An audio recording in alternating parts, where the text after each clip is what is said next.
কচুলতি দেখে নিয়েছিলাম যে সেই কচুলতি আজকে আমি করবো এখন মাছের মাথা দিয়ে। তো এখন ভালো করে কেটে ভেজে ধুয়ে নিয়েছি, এখন সেটা বসিয়ে দেবো। একটু কচুলতিটা আমি এখন দিয়ে দিব লবণ আর হলুদ দিয়ে ভাপিয়ে নেবো জন্য কালো হবে না, একটু ঢাকা দিয়ে দেবো।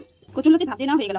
বোয়াল মাছের মাথা দিয়ে লতি চচ্চড়ি করার জন্য লতিগুলো সেদ্ধ করে নিয়েছি, আর মাথার মধ্যে আমি এখন লবণ দিয়ে দিলাম, হলুদ উঠবে তার জন্য আমি তেল দিয়ে দিলাম, 1 চামচ ময়দা দিয়ে মেখে নেবো। তার ভালো করে আমি মাংসের মতো করে মাথাটা মেখে নিচ্ছি। কাটাগুলো ভেজে নেবো, দিয়ে দিলাম আস্তে আস্তে দিয়ে দেবো যাতে না ফুটে। মাংসের মতো করে রান্না করবো। লতি আর দিয়ে দিলাম মাছের মাথা ভাজা হয়ে গেছে, এখন তুলে দেবো।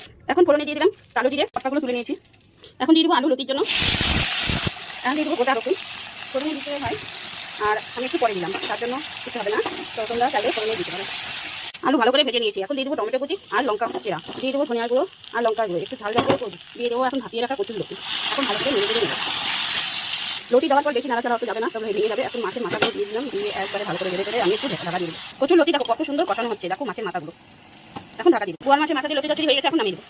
বোয়াল মাছের মাথা দিয়ে লতি চচ্চড়ি যখন নামানো হয়ে গেল, কেমন লাগলো জানি, ভালো লাগলে লাইক কমেন্ট শেয়ার করে দাও।